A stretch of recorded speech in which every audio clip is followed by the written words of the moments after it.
Hey, dude, Buckaroos, and how the heck are you? I'm having my last Mama's little yellow pills, 4.7%, 33 IBUs, I believe.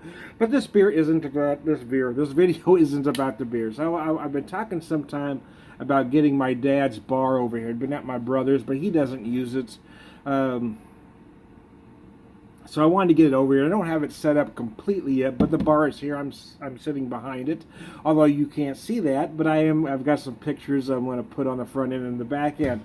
I want to show you this picture. It's got a back part to the bar here, but I'm not ready to put up yet. So I just put some pictures and some other decor up. But I want to show you this picture in particular that my mom made for my dad because my dad was into pheasants. So there you go. And of course, I've got my Irish Prayer, the Cheers, and then the Lucky Leprechaun there that you've all seen. So there you go. I was happy to get the bar over here for a lot of reasons. I mean, like I've said in other videos, it's old, it's beat up, and it's got some scratches and tears. But it means something to me, and I'm not typically a very sentimental guy. I don't really hang on to things, to be honest with you, but this I kind of wanted to keep for a few reasons. One, because, again, it was my dad, so that was important. But also because my oldest brother, Neil, gave it to him. You know, he worked hard, and with his hard-earned money, bought this for my dad. And then also my sisters... Being 5 and 6 years older than I am, I just remember a lot of parties behind the bar with them and their friends. And then as I got older, you know, myself and my friends used this bar. I wasn't around to see what my brother did with it, but my youngest brother, by the way. But it just has something. I just, you know, and I don't mind that it's got some tears and rips and it's beat up and the chrome's messed up. I don't mind that. In fact, I like that about it because that gives it character. You know, we live in a world where everything has to be shiny and new, and I think that's wrong. We should live in a world where we appreciate things, and that's my opinion on it anyway. Let me pour the rest of this beer in here. This doesn't hold a full pour. But I also want to talk about some other things. Again, there's going to be pictures on the front end and back end, as you'll see as you're watching this. But my brother also gave me the... my brother is at the house that my mom and dad had here in Springfield, here in town. Anyway, he wanted the other siblings, I guess, to be able to use it or have my dad's memorabilia. My sister, he said my sister said she didn't have room at the moment, so again, the pictures of his medals that are framed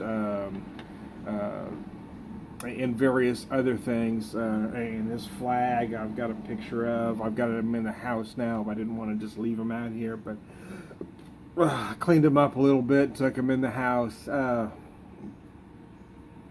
My brother had been doing some research on my dad. Service-connected research, not genealogy. And he was able to find out some interesting things and not find out some interesting things. So going through the VA, he was able to find out that Dad was attached to a special unit in the 185th Infantry. He was also able to find out that the unit was already established by the time he got there, and that he was assigned as a truck driver and rifleman. However, and they were able to give him 3 of the key battles, I guess, they were in. I believe one of them was Battle of New Britain. There were a couple others around the Philippines that he's got the information and he hasn't gotten it all to me yet, but they weren't able to. But Dad has a Purple Heart and a Bronze Star and other decorations, actually, but what they were unable to tell him was, you know, how he got the, you know, how a truck driver was assigned to, a country boy truck driver was assigned to an elite unit as a truck driver and rifleman, and was able to be, and was put in a position that he, you know, earned a Bronze Star. I hate to use the term won because, I mean, these aren't prizes, right? You know, you earn them. I mean, it's not a washer and dryer, you know. Anyway, I guess that's all in your perspective, I suppose. But anyway, There's a reason why that World War II generation is the greatest generation. Were they flawed? Absolutely.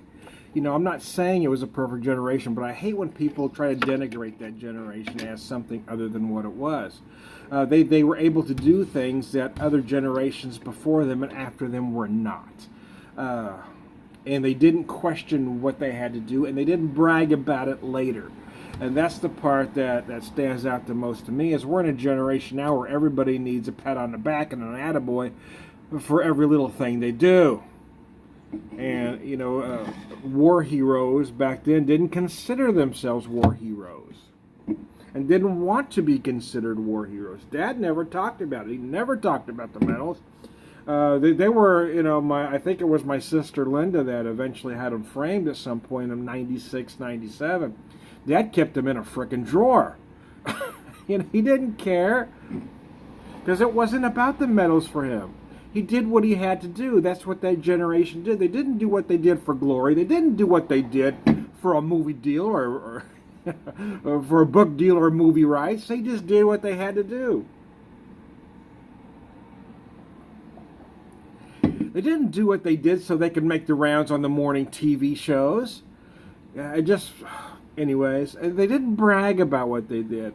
And one of the few things my dad told me about the war is he said, always remember, son, anybody that ever talks fondly about a war has never been in one. And that stuck with me from the day he told me to right now. I remember I was at the kitchen table when he said that to me.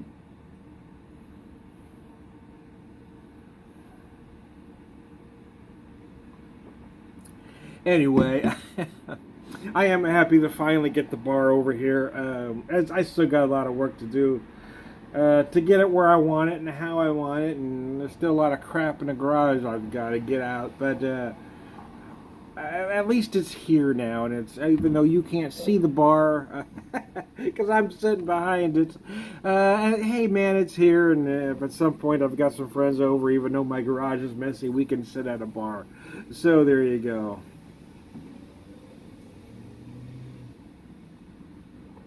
If this bar could talk, man. If this bitch could talk. Oh, mercy. Yeah, I found that interesting, though. Bill was talking to me about it yesterday. So they were able to tell me 3 key battles, but they couldn't tell me, or they wouldn't tell him, how he actually received, you know, the situation that, you know, got him the Bronze Star. Found that to be very interesting. And that's what Bill found interesting too, is that how a country boy was sent to an elite unit that was already formed as a truck driver and a rifleman.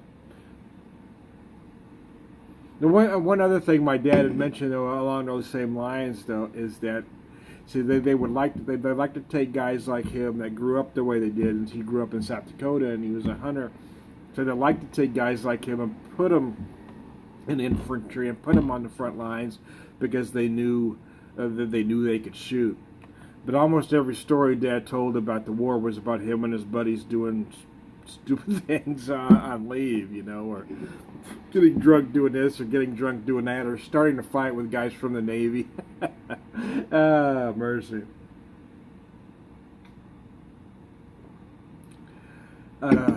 So I'm doing a little reminiscing, obviously. Wish I could figure out what I did there with the fade-in fade. I obviously hit something, but I don't know what I hit. So I don't know how to go in and fix it. I need somebody more tech-savvy than me to tell me how to frickin' do it. So anyway, hey, I love you, Dad.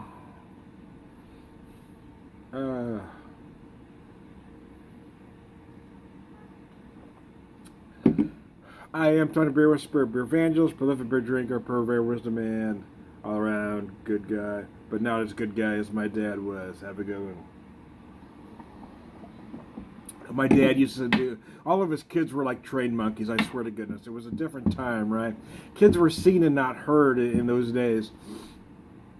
And if you acted up in public, oh, God help you. It wasn't like things are now, man. But anyway, when Dad would take us places, he'd line us all up, and he'd be talking to his friends, and we wouldn't say anything until Dad said, and Dad would look at us and say, "Who's the nicest guy in town?" And in unison, all of us kids would say, "Our Daddy." Anyway, y'all have a good one. And let's remember the greatest generation, shall we?